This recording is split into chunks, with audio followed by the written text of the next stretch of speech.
Kita bersama-sama akan mendengar kebenaran firman Allah. Waktu dan tempat saya serahkan sepenuhnya kepada Bapak Yohanes Martinus.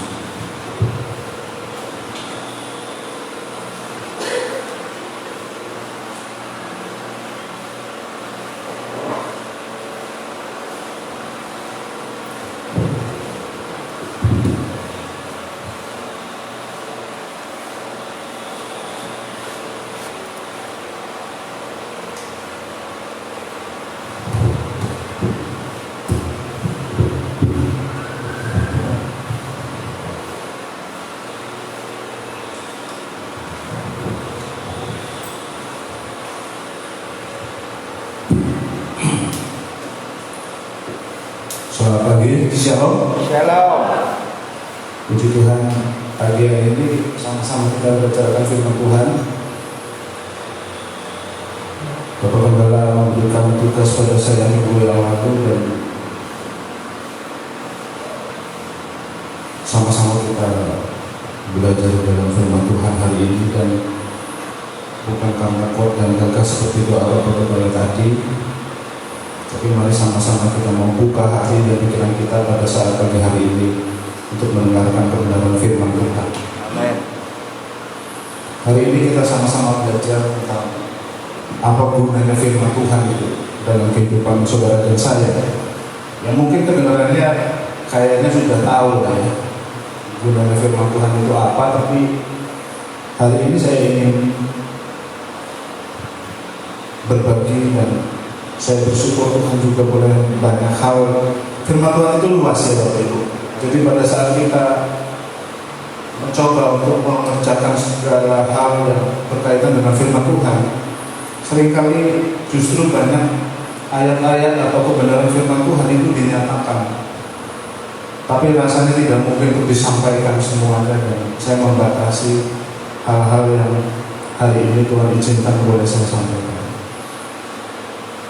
Yang terjadi dalam dunia ini, kita tahu bahwa dunia yang sudah jatuh di dalam dosa. Kalau kita perhatikan hari-hari ini, semakin hari semakin jahat seperti apa kata firman Tuhan. Sakit penyakit,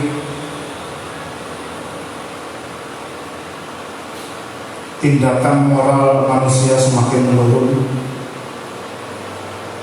Belum lagi kalau kita ngomong tentang kejahatan teroris.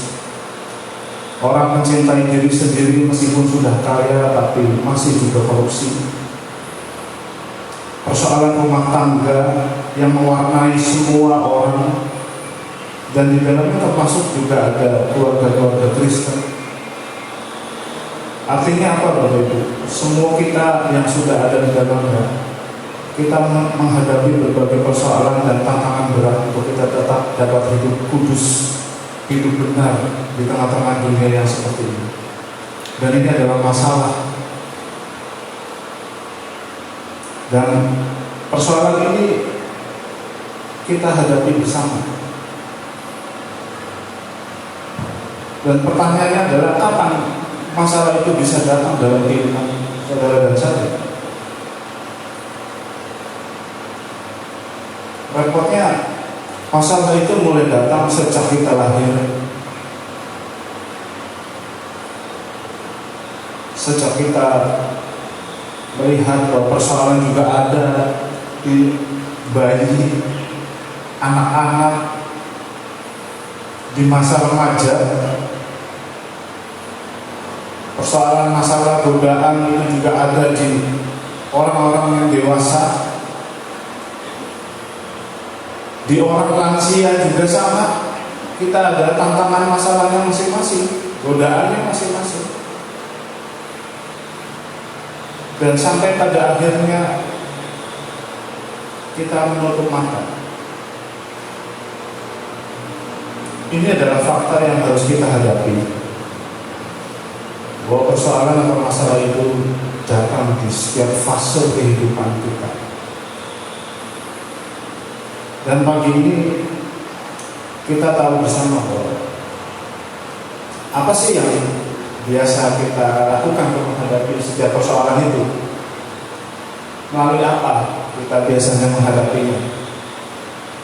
Jawaban itu saya boleh sampaikan adalah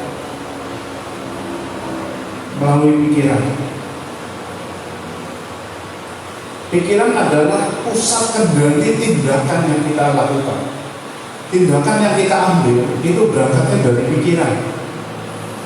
Persoalan, godaan yang kita hadapi itu berangkatnya dari pikiran. Kita mau merespon seperti apa, berangkatnya dari pikiran. Lalu kalau kita bertanya, dan ini sudah sering kali saya sampaikan, bahwa pikiran itu dipengaruhi minimal ada dua hal pintu masuk dalam kehidupan kita. Yang pertama adalah melalui segala sesuatu apa yang kita lihat. Apa yang kita lihat hari-hari ini, apa yang saya lihat, apa yang Bapak Ibu Saudara lihat hari-hari ini. Kalau kita buka TV, setel TV, mau berita apapun di situ ada tiap hari. Rasanya tidak ada hari sampai pemberita acaranya ngomong, para pemirsa di rumah hari ini tidak ada berita yang negatif. Hari ini happy semua gitu. Kayaknya nggak pernah ada ya. Tiap hari ada. Bahkan yang terakhir yang kita lihat ada kekerasan terhadap perawat misalnya. Badannya besar seperti itu, ya, ninju perut, jambak rambut perempuan, saya sampai heran. Tapi itu yang kita lihat. Apalagi yang kita lihat di dunia medsos, media sosial, banyak hal yang dipertontonkan. Kehidupan yang mewah-mewah difoto, tapi giliran makannya nggak enak dari foto. Ya, jadi kalau pas makan di restoran itu difotoin. Kalau anak Tuhan komennya puji Tuhan, berkat Tuhan selalu melimpah. Tapi kalau lagi makan nasi sambal petai doang gitu nggak difoto. Beli baju nggak usah beli, nyoba baju di mall difoto. Tapi giliran baju bolong di rumah yang biasa buat kita tidur dan difoto tuh. Itu yang kita perlihat, yang kita lihat hari-hari ini terus. Video, Anda memilih mau lihat video apapun, itu mempengaruhi kehidupan orang tua, kehidupan kita dilihat oleh anak, dan itu mempengaruhi pikiran mereka. Lalu apa yang didengar? Apa yang kita dengar hari ini? Cerita mistis, cerita tahayul, gosip, hoax, berita palsu, broadcast WA bertebaran sana sini, Bapak Ibu, ya. Belakangan lagi sering WA bersebaran, ulang tahunnya akan konser, ulang tahun yang sedap, nanti dapat mobil, diklik linknya. Banyak sekali hal-hal palsu yang kita dengar. Semua yang kita lihat dan kita dengar, keduanya bisa mempengaruhi pikiran saudara dan saya. Lalu selanjutnya, pikiran sumbernya dari mana? Hal-hal yang tadi kita lihat, hal-hal yang kita dengar. Yang pertama datangnya dari dunia ini.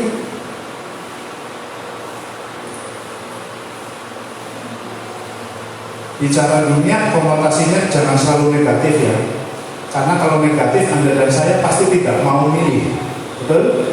Ya kalau serem gitu kita pasti nggak mau dengar kata dunia. Tetapi hari-hari ini dunia tampaknya benar. Dunia juga tidak selalu menyampaikan hal yang kayaknya kita ini sesat ya. Justru dunia menawarkan suatu hal kenikmatan, cara-cara jitu, jalan-jalan pintas, terobosan, ngomongnya gitu kalau judulnya di dunia itu di seminar-seminar terobosan, kebebasan finansial, orang dipacu, dibangkitkan untuk mengejar ke sana. Sepintas kayaknya nggak salah, tetapi firman Tuhan katakan, ya bahwa kita tidak boleh serupa dengan dunia ini, tetapi kita harus dibaharui pembaharuan budi kita. Kita tidak boleh serupa. Dan kita harus waspada, karena firman Tuhan sudah menulis bahwa dunia ini akan jatuh, makin rusak, kejahatan semakin meningkat. Itu yang Tuhan Yesus katakan di dalam nubuatan. Lalu yang kedua, pilihan kedua, sumber dari pikiran kita itu datangnya dari Tuhan. Datangnya dari Tuhan kadang tidak selalu juga enak, malah secara daging itu kita nolak. Tetapi yang pasti kalau datangnya dari Tuhan itu mendatangkan damai sejahtera. Amin. Kalau itu datangnya dari Tuhan pasti mendatangkan keselamatan buat kita. Amin. Sekarang pilihan ada di tangan saudara dan saya.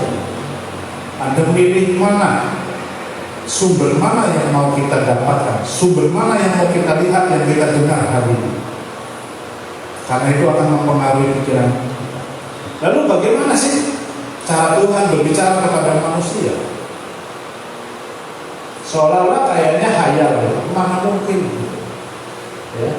Saya tidak mengajak Anda dan saya untuk seperti banyak orang ngomong, saya mendengar Tuhan berbicara pada saya.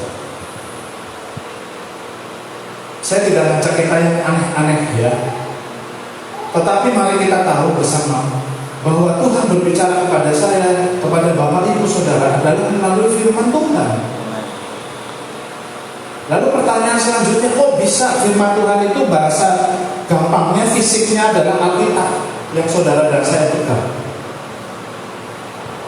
Ini, mari kita belajar sedikit ya, belajar sedikit.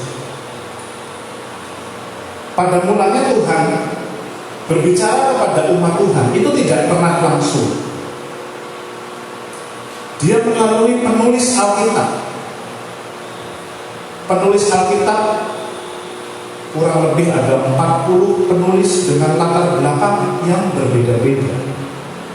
Ada yang nabi, ada yang raja, ada orang biasa seperti Amos.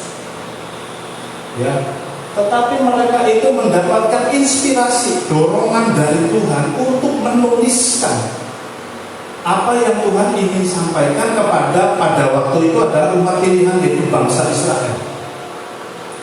Itu disampaikan kepada umat Tuhan. Lalu kita mengenal dari tulisan-tulisan orang-orang yang Tuhan sudah pilih, muncullah kitab-kitab. Banyak kitab.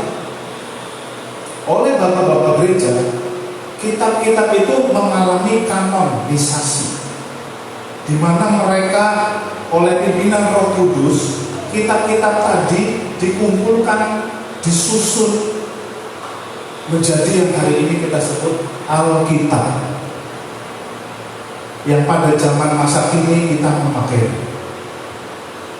Sudah paham ya Bapak Ibu kurang lebih? Asalnya itu dari mana? Dari Tuhan. Kepada siapa? Kepada pendengar pertamanya adalah bangsa Israel. Melalui siapa? Tuhan tidak ngobrol langsung sama umatnya. Tuhan melalui para penulis, para nabi, raja, dan orang pilihan Tuhan. Lalu hari ini inilah firman Tuhan, Alkitab, perkataan Allah. Perjanjian lama, saya ingin lanjut. Perjanjian lama sampai wahyu perjanjian baru, rentang waktunya 1500 tahun baru. Waktu yang sangat panjang. Ditulis dalam 3 bahasa. Perjanjian lama menggunakan Ibrani, sebagian kecil menggunakan bahasa Aramaik, Arab, dan perjanjian baru menggunakan bahasa Yunani. Yang oleh 40 penulis tadi, mereka sama-sama mendapatkan ilham daripada Roh Kudus. Sehingga hari ini Alkitab yang Bapak Ibu Saudara pegang terbukti tidak pernah bertentangan. Jarak waktu 1500 tahun itu panjang sekali ya. Tetapi dari perjanjian lama sampai wahyu tidak ada isi Alkitab yang bertentangan. Yang ada saling melengkapi. Tetapi kita harus akui karena tadi beda waktu, bahasanya beda, bisa banyak memang orang tidak memahami. dan Alkitab terlalu kaya. Rasanya sampai Tuhan memanggil tidak akan sanggup kita mendapatkan semua rahasia yang ada. Tapi kita nggak usah muluk-muluk Bapak Ibu. Kita menghadapi firman Tuhan setiap hari. Oke, ini adalah hal yang ingin saya sampaikan. Alkitab itu apa? Ya sudah, nggak usah nyari-nyari suara Tuhan yang lain. Semua kembali ke Alkitab. Back to Bible bahasa Inggris. Amin Bapak Ibu. Disinilah perkataan Tuhan yang Tuhan sudah menyatakan sampai hari ini. Berarti kalau sampai Wahyu kurang lebih 1500, sekarang sudah tahun 2021, sudah panjang sekali waktunya. Dan firman Tuhan tidak pernah expired, tidak pernah kadaluarsa. Sorry, ini bukunya sudah nggak sesuai. Ya, kalau di buku ilmu pengetahuan, kurikulum pengajaran baru, buku tertentu sudah di-delete, sudah dihapus, dianggap sudah tidak relevan, tidak bisa dipakai. Tetapi puji Tuhan, kita punya Alkitab yang dari dulu sampai hari ini itu tetap relevan, tetap nyambung. Ya, apa yang kita butuhkan hari ini. Apa gunanya firman Tuhan hari ini berarti? Firman Tuhan hari ini gunanya apa? Yang pertama, firman Tuhan memberikan kita hikmat. Mazmur, kita buka Mazmur 19 ayat 8. Mazmur 19 ayat 8. Mazmur 19 ayat 8. Mari kita membacanya bersama-sama. Tetap duduk saja dengan hati yang hormat kepada Tuhan. Mazmur 19 ayat ke-8. Kita membaca bersama dalam hitungan yang ketiga. 1, 2, 3. Taurat Tuhan itu sempurna, menyegarkan jiwa. Peraturan Tuhan itu teguh, memberikan hikmat kepada orang yang tak berpengalaman. Amin. Amin. Ya, Taurat Tuhan itu sempurna, menyegarkan jiwa. Peraturan Tuhan itu teguh, memberikan hikmat kepada orang yang tak berpengalaman. Bapak Ibu, ada sebuah cerita ya. Mahatma Gandhi mengikuti suatu kelas kuliah di Universitas di London yang diajar oleh seorang profesor yang tidak suka dengan Mahatma Gandhi. Dalam posisi istirahat di kantin penuh pada jam siang itu, hanya tersisa kursi di sebelah profesor yang membenci Mahatma Gandhi. Mahatma Gandhi dengan membawa makanannya duduk di sebelah profesor yang dia tahu orang ini nggak senang sama saya. Cocok. Profesor itu ngomong sama Mahatma Gandhi, tidak cocok seekor babi berdampingan dengan seekor burung. Anda tahu yang dijawab Mahatma Gandhi? Baiklah, saya akan terbang. Kita tahu ya, sebenarnya si profesor tuh mau ngasih tahu yang babi itu kamu, Mahatma Gandhi. Tetapi Mahatma Gandhi dengan santai, oke, aku terbang. Berarti yang ketinggalan adalah babi. Profesor itu tensi, malu. Di kelas yang lain, profesor itu sengaja memberikan pertanyaan jebakan. Mahatma Gandhi, kalau kamu ketemu 2 tas, isinya duit, yang satu tasnya isinya kebijaksanaan, mana yang mau kamu ambil? Mahatma Gandhi dengan santai ngomong, saya ambil tas yang isinya uang. Dalam hati profesor cocok, kejebak, kena deh. Lalu profesor dengan bangga, kalau saya pasti ngambil tas kebijaksanaan di sini. Mahatma Gandhi dengan santai ngomong, ya, orang itu biasanya mengambil yang dia belum punya. Jadi kalau saya ngambil duit, karena kebijaksanaan itu saya sudah punya, uang saya belum punya. Tapi kalau kamu ngambil isinya kebijaksanaan, ya berarti kamu tidak punya kebijaksanaan. Ya, ini cuma ilustrasi Bapak. Hikmat sama pinter itu tidak sama. Orang boleh pinter karena sekolah, karena pendidikan formal, hikmat di atas itu. Ya, hikmat di atas itu. Pendidikan itu manusianya inisiatif. Anda menyekolahkan anak, kenapa nggak dibiarin anaknya? Iya saja, main terus, gak usah sekolah. Kenapa? Itu inisiatif kita orang tua. Tetapi hikmat itu datangnya dari Tuhan. Itu yang membedakan. Tidak ada mata kurikulum hikmat, tidak ada. Tapi kalau matematika, fisika, kimia, bahasa Indonesia pun dipelajari, itu ada. Hikmat tidak ada pelajaran hikmat. Ya, oke. Kita akan sama-sama belajar lagi bahwa kalau begitu menghadapi persoalan hidup itu nggak cukup cuma pintar, apalagi yang merasa pintar dia kira cukup. Tetapi yang lebih penting adalah hikmat dari Tuhan. Amin. Amin. Firman Tuhan memberikan hikmat seperti ayat firman Tuhan tadi. Taurat Tuhan itu sempurna menegakkan jiwa. Peraturan Tuhan itu teguh. Ya, peraturan Tuhan itu teguh memberikan hikmat kepada orang yang tidak berpengalaman. Kita lihat kata hikmat itu, kalau menurut kamus bahasa Indonesia itu artinya apa? Artinya adalah kebijakan, kearifan, kesaktian. Saya juga heran, kok ditulis kesaktian, barang yang sifatnya supranatural. Tetapi apa kata Alkitab tentang hikmat? Amsal 2 ayat 6 berkata bahwa Tuhan itulah yang memberikan hikmat. Amin, Bapak Ibu. Amin. Tuhan itu yang memberikan hikmat. Itu kata Amsal 2 ayat 6. Melalui apa Tuhan kasih hikmat? Melalui firman Tuhan. Apakah isi firman Tuhan? Di dalamnya adalah kesaksian tentang Tuhan, hukum-hukum Tuhan, peraturan perintah Tuhan yang Tuhan berikan kepada manusia, menuntun kita untuk mempunyai hikmat. Kepada siapa hikmat itu diberikan? Kita mungkin tebak-tebak kayaknya hanya kepada pendeta deh. Kepada orang yang pintar hikmat itu saya mah orang biasa. Pada orang-orang kaya tuh rumahnya yang gede-gede itu hikmat itu bisa. Tidak. Firman Tuhan menulis, kalau di terjemahan baru yang kita baca adalah orang yang tidak berpengalaman, hikmat itu Tuhan kasih melalui firman Tuhan. Tetapi kalau saya lihat bahasa aslinya menggunakan bahasa Inggris simple, sederhana. Artinya apa? Hikmat itu diberikan pada orang yang rendah hati.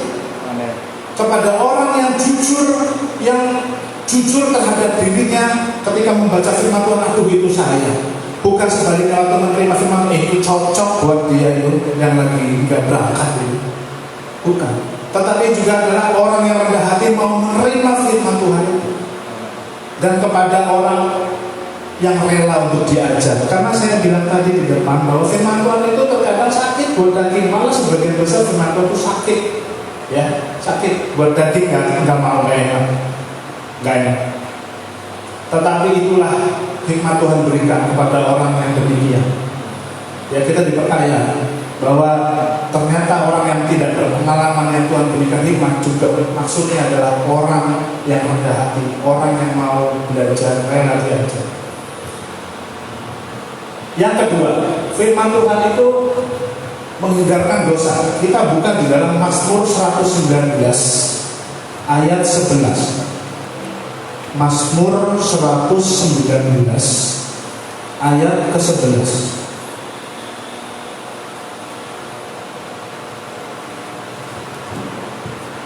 Mazmur 119 ayat 11 yang kalau sudah ketemu saya dulu kita baca bersama-sama ya. Kalau yang terlihat di layar juga bisa. Mazmur 119 ayat 11 kita membaca bersama-sama. Demikian firman Tuhan. 1, 2, 3. Dalam hatiku aku menyimpan janji-Mu supaya aku jangan berdosa terhadap Engkau. Amin. Amin. Dalam hatiku aku menyimpan janji-Mu supaya aku jangan berdosa terhadap Engkau. Sekumpulan anak-anak sedang mengitari anak anjing. Mereka rupa-rupanya sedang memperebutkan anak anjing. Lalu di tengah keramaian di situ datanglah seorang pendeta. Pendetanya tanya, kalian sedang apa? Oh, ini kami sedang main siapa yang pantas dapat anak anjing. Caranya bagaimana? Jawab anak-anak tadi. Caranya, siapa yang berbohong paling pintar dia yang dapat. Pendeta itu dengan pede berkata, aneh ya, om dari kecil gak pernah bohong, kata pendeta itu. Lalu sedihlah wajah anak-anak tadi. Ya, anak anjingnya buat om gitu. Tahu ya. Artinya apa Bapak Ibu? Banyak orang kadang-kadang gak sadar dia berdosa, malah dia lebih bisa lihat kamu berdosa. Seperti tadi pendeta tadi, merasa dirinya benar, tapi anak-anak kecil itu melihat, waduh, om ini luar biasa kalau bohong. Ya, ini cuma ilustrasi. Ya, kita melihat ayat ini. Kembali lagi, Mazmur 119 ayat ke-11. Kalau kita membacanya di Alkitab versi kita, disebut kata menyimpan. Dalam hatiku, aku menyimpan janjimu.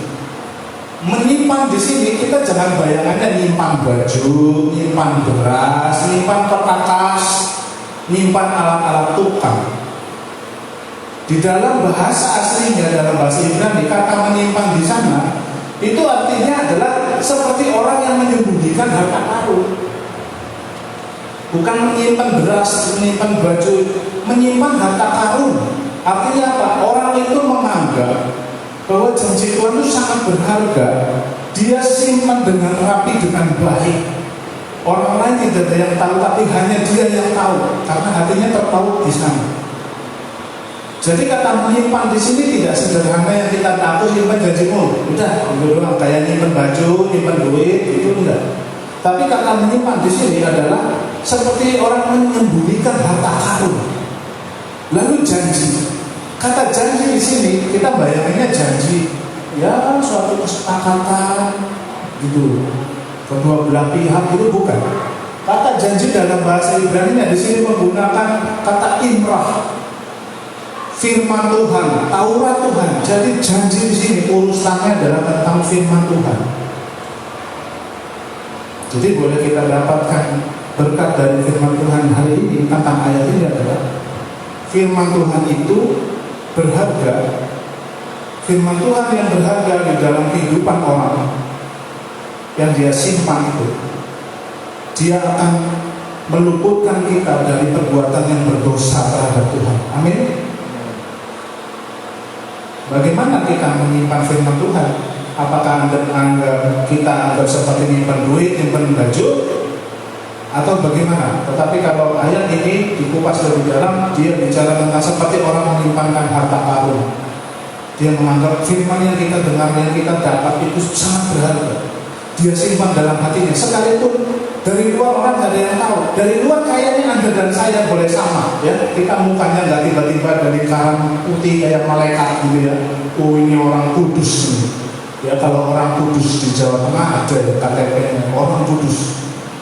Tapi tidak, wajah Anda dan saya sama. Tetapi yang membedakan adalah sesuatu yang kita simpan, sesuatu yang berharga, itulah yang meluputkan Anda dan saya jatuh di dalam dosa, yaitu firman Tuhan. Ya, kematian kekal adalah sesuatu yang kita takuti. Firman Tuhan katakan bahwa upah dosa adalah maut. Di dalam Roma dikatakan dengan sangat jelas tentang hal itu. Kata maut di sana bukan seperti yang kita bayangkan maut itu yang mati, tetapi lebih dalam Bapak Ibu. Kata maut di sana, upah orang berdosa itu adalah kematian yang total, bersifat jasmani dan kematian rohani, bukan cuma fisik. Kematian kekal, artinya kebinasaan ketika orang berdosa. Sebab itu tentunya kita tidak ingin jatuh ke sana. Dan bahkan sifatnya kematian kekal itu ditakuti semua orang, bahkan penjahat pun pengen masuk surga. Ya, meskipun dia berbuat jahat, dia pengen tetap masuk surga, karena itu menakutkan sekali.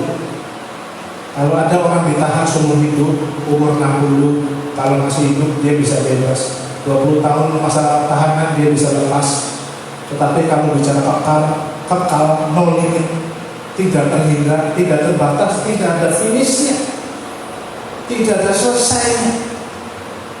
Itu kita pulang, dipanggil Tuhan, kita langsung menghadap, di sana kekekalan. Dan saya yakin saudara dan saya tidak ingin kita binasa. Amin. Yang ketiga, firman Tuhan menuntun kepada keselamatan. Jadi yang pertama tadi hikmat, kedua meluputkan kita dari perbuatan dosa. Firman Tuhan menuntun kepada keselamatan. Kita buka 2 Timotius 3 ayat 15. 2 Timotius 3 ayat 15.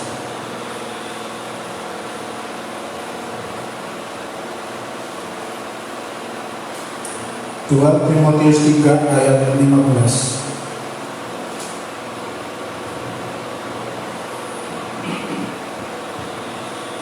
Kita membacanya pelan-pelan ya. Kita membacanya pelan-pelan. 2 Timotius 3 ayat 15. Kita membacanya bersama. 1, 2, 3. Ingatlah juga bahwa dari kecil engkau sudah mengenal kitab suci yang dapat memberi hikmat kepadamu dan menuntun engkau kepada keselamatan oleh iman kepada Kristus Yesus. Amin. Ingatlah, sejak kecil engkau sudah mengenal kitab suci yang dapat memberikan hikmat kepadamu dan menuntun engkau kepada keselamatan oleh iman kepada Kristus Yesus. Oleh sebab itu ayat ini jika diterjemahkan biasa saja, mari orang tua yang punya anak, doronglah anak kita untuk mengenal kitab suci, Alkitab firman Tuhan. Amin. Dorong. Karena di sanalah ya firman Tuhan itu yang akan menuntun anak kita sampai pada keselamatan oleh iman kepada Kristus Yesus. Saya ingin menjelaskan sedikit saja. Ini adalah penggalan daripada surat Paulus terhadap murid yang dikasihinya adalah Timotius. Ayat yang kita baca ini, di dalam perikopnya iman bertumbuh dalam penganiayaan dan dalam pembacaan kitab suci. Paulus ingin menyampaikan kepada Timotius dari ayat 1 sampai 9. Paulus mengingatkan bahwa kejahatan dan kemurtatan akan meningkat. Timotius, ya, Paulus menyampaikan itu kepada murid yang dikasihi. Kejahatan, kemurtatan, kalau Bapak Ibu baca sendiri di rumah, ayat 1 sampai 9 itu ditulis kejahatan bertambah-tambah dan sebagainya.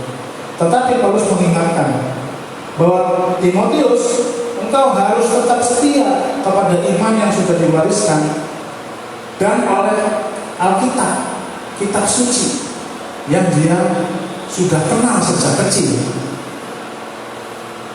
Bapak Ibu, hal yang membuat kita butuh diselamatkan adalah manusia sudah terpisah dari Allah karena dosa. Dan kita manusia tidak pernah bisa menyelamatkan diri sendiri untuk bisa sampai kepada Bapa, untuk masuk dalam kehidupan yang kekal. Orang di luar sana boleh ngomong perbuatan baik, amal, ibadah dan sebagainya, tidak pernah bisa, Bapak Ibu. Tapi syukur kepada Tuhan, sesuai iman yang ada dalam kehidupan kita, Kristus Yesus,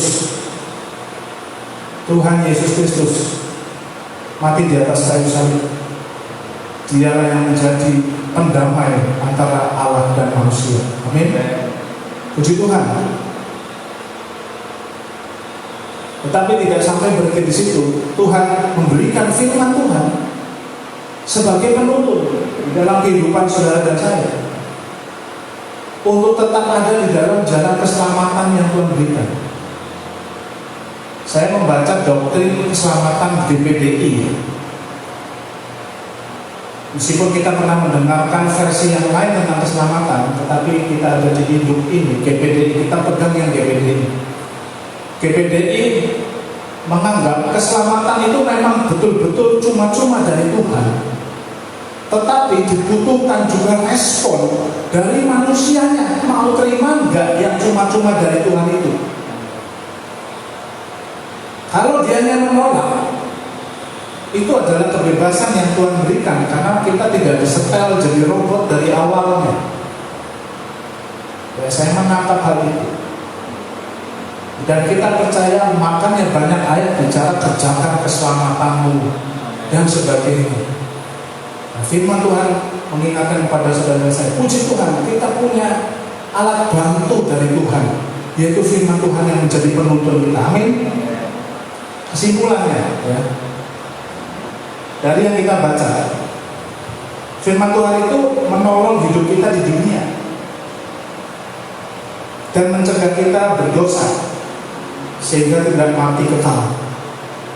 Karena kita tahu hidup dunia yang berdosa ini, kita banyak sekali tantangan, godaan untuk kita jatuh dalam dosa.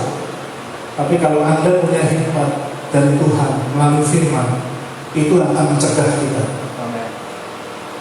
Makanya kalau dibaca lagi tadi 2 Timotius 3 bawahnya ayat 16, ya, dikatakan bahwa semua yang tertulis, saya bacakan versi bahasa Indonesia masa kini, 2 Timotius 3 ayat 16. Kalau kita buka di Alkitab kita masing-masing ayat bawahnya, semua yang tertulis dalam Alkitab diilhami oleh Allah dan berguna untuk mengajarkan yang benar, untuk menegur dan membetulkan yang salah, dan mengajar manusia supaya hidup menurut kemauan Allah. Ini versi bahasa Indonesia masa kini. Artinya apa Bapak Ibu? Secara sederhana, firman Tuhan itu harus jadi cermin buat kehidupan saya, buat kehidupan Bapak Ibu Saudara sekalian. Amin. Apa yang kita perbuat, apa yang kita pikirkan, apa yang kita lakukan, yang katakan, mari, saya percaya kalau Bapak Ibu dan saya punya firman yang kita simpan, yang berharga dalam hati kita, waktu kita mau ngomong, itu akan keluar sinyal. Yang ini rasanya tidak perlu diomong, yang ini nggak pantas, yang ini tidak sesuai kebenaran firman. Waktu kita ingin bertindak sesuatu, ketika kita punya firman, dia yang akan mencegah saya, mencegah Bapak Ibu Saudara untuk tidak melakukan yang tidak berkenan di hadapan Tuhan. Amin. Firman Tuhan harus jadi cermin. Cerminnya jangan pakai kepandaian diri sendiri, cerminnya jangan pakai pengertian diri kita sendiri, cerminnya jangan pakai kata dunia dengan segala filosofinya yang kayaknya benar loh. Dunia itu ngomongnya benar, ya. Tetapi mari kita selalu pakai firman Tuhan jadi cermin. Saya punya cermin, Bapak Ibu Saudara punya cermin di rumah. Biasanya cermin itu dipakai kalau kita mau keluar. Artinya kalau kita lebih dalam lagi, setiap ada hal yang ingin kita keluarkan, pastikan firman Tuhan yang jadi cermin tadi mengingatkan Bapak Ibu Saudara dan saya untuk kita melakukan. Amin. Lalu apa yang harus kita lakukan dong? Ya, firman Tuhan bergunanya untuk apa? Oh, firman Tuhan memberikan hikmat, firman Tuhan mencegah kita berdosa, firman Tuhan bahkan menuntun kita pada keselamatan. Apa yang harus kita lakukan berarti? Yang harus kita lakukan yang pertama adalah sediakan waktu khusus. Sediakan waktu khusus maksudnya apa ya? Saya tidak tahu waktu Bapak Ibu Saudara sekalian masing-masing bisa beda. Tapi yang ingin saya sampaikan, mari sediakan waktu yang khusus untuk kita berhubungan dengan Tuhan di dalam firman Tuhan dan doa. Amin. Waktu khusus Anda misalnya pagi, subuh, siang, sore, malam, dini hari, terserah. Tapi pastikan kita punya waktu khusus nih Tuhan. Waktu Anda dan saya itu sama-sama modalnya 24 jam, amin.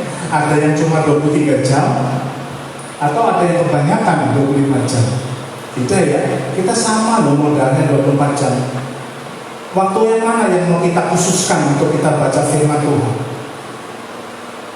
Untuk apa waktu khusus itu? Untuk berdoa dan membaca firman Tuhan. Kenapa mesti berdoa, baca firman Tuhan? Kita tahu tadi yang di depan tadi ya, Tuhan berfirman itu bukan cuma buat zaman hari ini umurnya sudah tua sekali. Kita kadang-kadang sulit mengerti apa maksudnya ya perkataan ini. Kita butuh Roh Kudus untuk memberikan kita hikmat petunjuk, pencerahan. Ini loh maksudnya. Ya tentunya kita bersyukur di sini ada Bapak Gembala yang bisa sewaktu-waktu kita tanyakan, oh maksudnya ayat ini apa ya? Kok saya bingung. Kenapa ayat ini kayaknya tabrakan sama ayat yang di sono? Anda lebih baik bertanya daripada Anda diam tapi puyeng. Diam tapi berhati. Kedua, cukup jelas ya Bapak Ibu, kita berdoa dan membaca Alkitab. Kita tahu firman Tuhan itu berguna, lalu apa yang harus kita lakukan hari ini? Sediakan waktu khusus untuk kita berdoa dan membaca Alkitab. Saya nggak tahu kalau Bapak Ibu sudah punya waktu, puji Tuhan. Karena itu sangat berguna untuk diri kita pribadi masing-masing. Lalu yang selanjutnya apa? Belajar untuk mencatat. Kenapa mencatat? Karena terkadang waktu kita baca sebuah perikop ayat, itu ada hal yang begitu menyentuh hati. Tiap orang bisa beda loh Bapak Ibu. Kita baca tentang, kami dulu komsel baca tentang Sakeus, itu aja bisa 2-3 macam yang kita temui. Padahal perikopnya sama, ayatnya sama, ya yang kita baca Alkitabnya sama gitu. Tapi itulah Tuhan, Dia kaya, hikmatnya itu kaya. Amin Bapak Ibu. Dan setiap orang itu baca firman Tuhan nemu berkatnya beda-beda.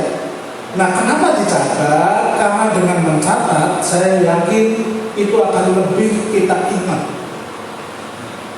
Saya bukan mau pamer, saksi hidupnya anak saya dan istri saya, bahkan papa saya. Ini yang kita bikin cuma ini, tapi catatannya banyak sekali. Kenapa mau repot mencatat? Karena banyak hal yang buat saya ini penting, ini penting, ini penting.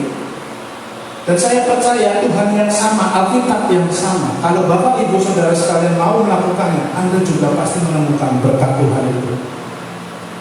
Lalu setelah kita berdoa menyediakan waktu sudah, berdoa sudah, baca Alkitab sudah, mencatat juga sudah. Mencatat jangan Anda pikir kayak menyalin buku ya. Tidak perlu Anda punya buku renungan harian, ayat yang ditampilkan, Anda merasa oh hari ini tentang kesabaran. Kita simpan dalam hati. Hari itu saya yakin Anda akan diuji tentang itu. Tetapi puji Tuhan, kalau Anda simpan dalam hati, Anda akan selalu ingat, aduh pagi tadi firman-Nya baru datang, cocok ini. Misalnya seperti itu. Lalu di situ dikatakan bahwa setelah kita mencatat, hal selanjutnya apa? Melakukan firman Tuhan. Matius 7 ayat 21. Bukan semua orang yang berseru Tuhan, Tuhan masuk ke dalam kerajaan surga, tetapi adalah orang yang melakukan kehendak Bapa. Amin.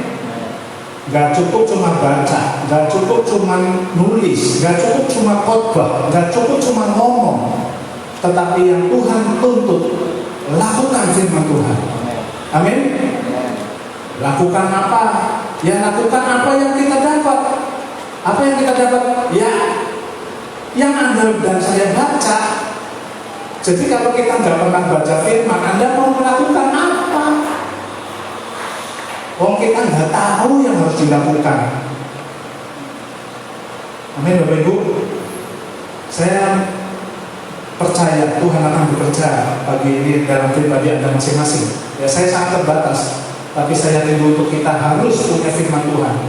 Dia memberikan kita hikmat, Dia menuntun kita, meluputkan kita dari perbuatan dosa, dan Dia menuntun kita tetap ada dalam jalan keselamatan Tuhan.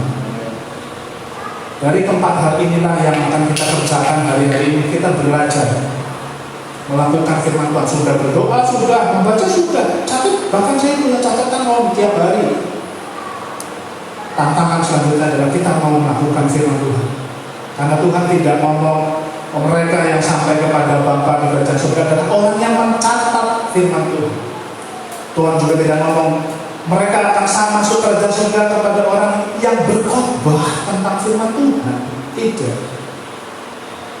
Tuhan juga tidak ngomong mereka yang pintar ngomong tentang firman Tuhan itu mereka yang akan diterima oleh Bapa. Tidak.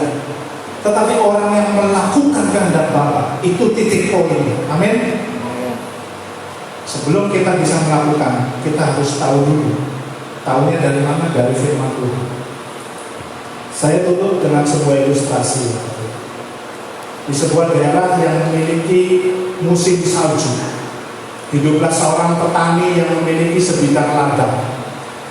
Jarak rumah dan ladangnya dia tidak jauh sebenarnya, tetapi dia tahu bahwa di musim salju itu terkadang badai salju tiba-tiba datang. Hal yang unik petani ini lakukan, dia selalu mengikatkan tali di tiang teras rumahnya, lalu tali yang satunya diikatkan di pinggang. Padahal jarak rumah dengan ladang tidak jauh. Kenapa dia lakukan? Karena dia tahu saat badai salju itu datang, ya yang pernah lihat film lah minimal badai salju ya, itu bisa menutup jalan sampai nggak tahu yang diinjak itu jalannya yang mana ya. Karena badai salju yang besar itu bisa menutup pandangan. Nah, karena dia mengikatkan tali itu, tali itulah yang menuntun petani ini bisa pulang dengan selamat ke rumah. Meskipun jaraknya tidak jauh, petani itu tidak mau ambil resiko. Sebaiknya dia ikatkan tali itu. Ilustrasi ini menggambarkan petani itu adalah saya dan Bapak Ibu Saudara sekalian. Badai salju, badai kehidupan bisa saja datang menerpa kita semua. Kita nggak ada jadwal badai itu, nggak ada Bapak Ibu ya. Jangankan jadwal badai, disebut perakiraan cuaca. Jadi kira-kira yang bisa benar bisa enggak. Apalagi badai.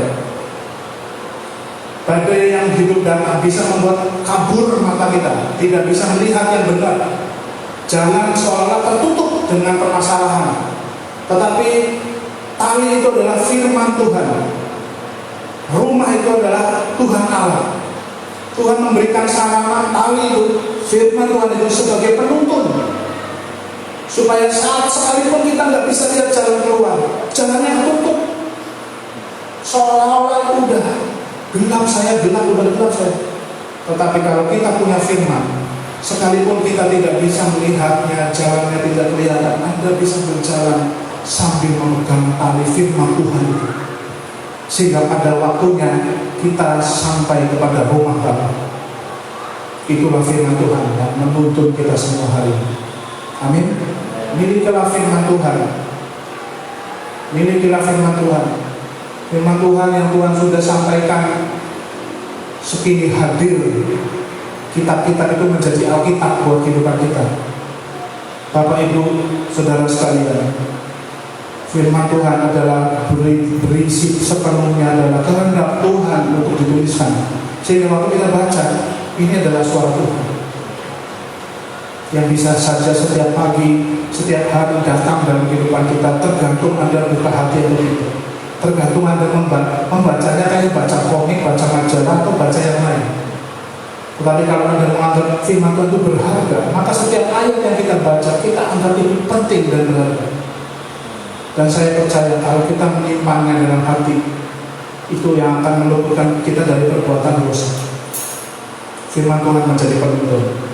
Saya undang Bapak Ibu untuk hari ke depan.